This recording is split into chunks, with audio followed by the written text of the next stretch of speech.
안녕하세요. 시청자 여러분의 소중한 시간을 저와 함께 해주셔서 대단히 감사합니다.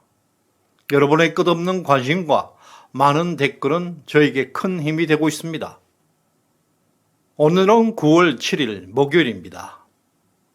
대선 공작 게이트가 일파만파 확산되고 있는 가운데 더욱 놀라운 것은 지지율이 28%까지 추락하고 있는 민주당 이재명 대표에게 여전히 많은 정치인, 법조인들이 달라붙어 있다는 사실입니다. 그리고 공직선거법 위반 사건에서 삼성 총수보다 더 화려한 30명이 넘는 변호인단을 동원했습니다. 대법관들까지 이재명을 살려내는 모습을 보였습니다.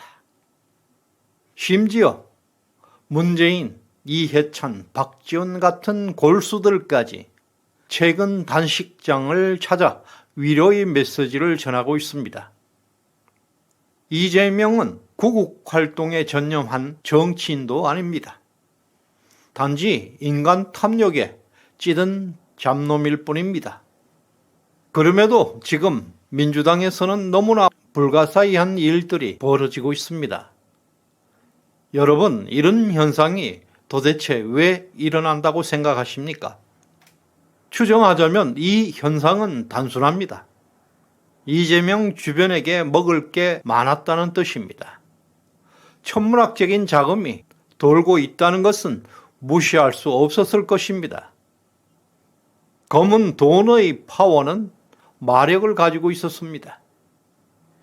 이재명 대표가 이처럼 낮은 지지율에도 불구하고 이재명에게 달라붙어 있는 그들은 검은 돈의 포로였기 때문입니다. 현재 윤석열 대통령은 반국가 세력을 선별해 오고 있습니다.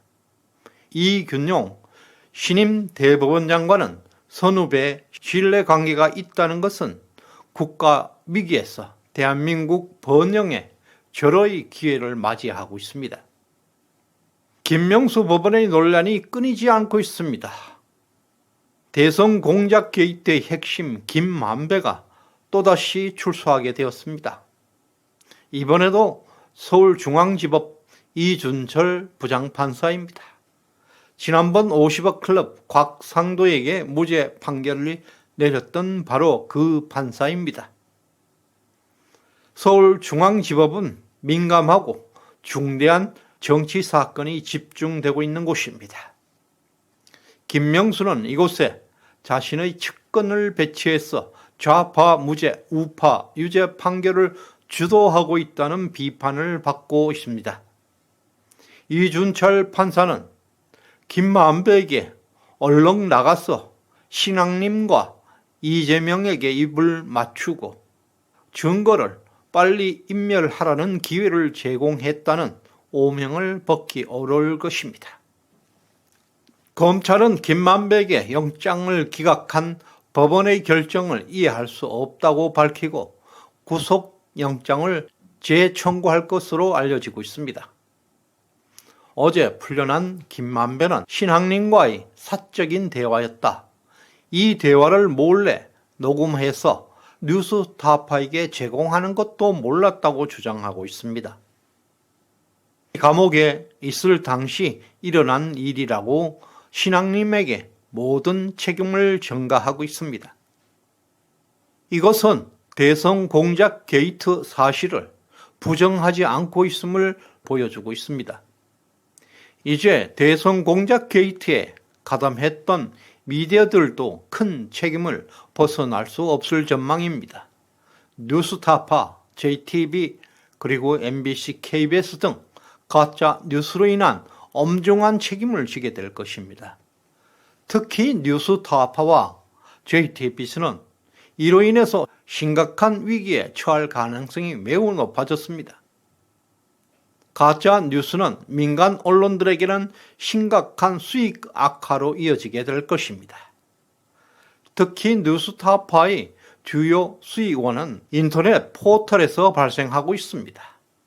네이버에서 제재받을 경우 생존 자체가 매우 힘들어질 것입니다. 네이버 광고 플랫폼에 절대적으로 의존하고 있기 때문에 방송을 계속하기에는 어려울 것입니다. 대체로 좌파들은 자신들의 오류나 잘못에 대해서 절대 사과하지 않는 습성을 가지고 있습니다. 그러나 이번에 뉴스타파는 신속하게 사과 성명을 발표한 것은 그만큼 이번 대선 공작 게이트의 심각성을 직감하고 있다는 뜻입니다. 종편 채널, TV조선, 채널A 그리고 JTBC는 방통위에서 채널 운영에 관한 재심사를 받고 있습니다. 이미 JTBC는 대선 공작 게이트에 깊이 가담한 것에 대해서 신속하게 사과 방송을 내보냈습니다. 이동광 방통위 위원장은 원 스트라이크 아웃 제도를 도입하겠다고 분명히 밝혔습니다. 좌파 우파를 불문하고 가짜 조작 뉴스를 생산하는 모든 언론 방송은 한 번으로 방송계에서 추방될 가능성이 높아졌습니다. 뉴스타파와 JTBC는 현재 시범 케이스에 걸려 있습니다. 이들은 존폐 기로에 있다고 봐야 할 것입니다. 그리고 MBC와 YTN에 대한 민영화에 대한 속도도 가속화될 전망입니다. 민영방송은 광고 수입에 절대적으로 의존하고 있기 때문에 가짜 뉴스를 생산하는 것은 매우 어려워질 것입니다. 미국 CNN에서 가짜 뉴스로 인한 신뢰 추락으로 수익성이 극도로 악화되어서 수많은 직원들이 일자리를 잃었습니다. 한편 검찰은 대선 공작 게이트의 핵심 김만배는 이재명 후보가 대통령이 되면 우리는 3개월 안에 나간다. 이재명을 대장동 게이트에 개입시키지 말라. 우리의 목숨은 이재명에게 달려있다. 대장동 게이트의 모든 책임은 유동규에게 돌려야 한다고 대장동 멤버들에게 지시했다는 증언을 확보한 것으로 알려지고 있습니다.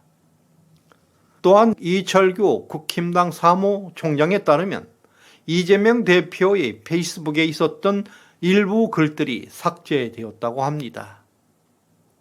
바로 뉴스타파가 방송했던 대선 공작 허위 인터뷰 관련 글들이 삭제된 것입니다. 갑자기 범죄자의 촉수는 위기감을 인식하고 발빠르게 증거를 제거했다고 볼 수가 있습니다. 그뿐만 아니라 김만배는 이재명 대통령 만들기에 전력을 다한 것으로 나타나고 있습니다.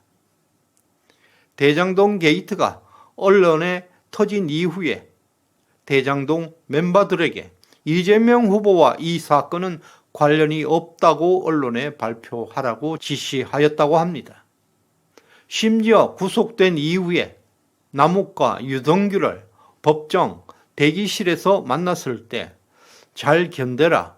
이재명 후보가 대통령이 되면 우리는 나갈 수 있다고 말했다는 증언을 검찰이 상당수 확보한 것으로 알려지고 있습니다.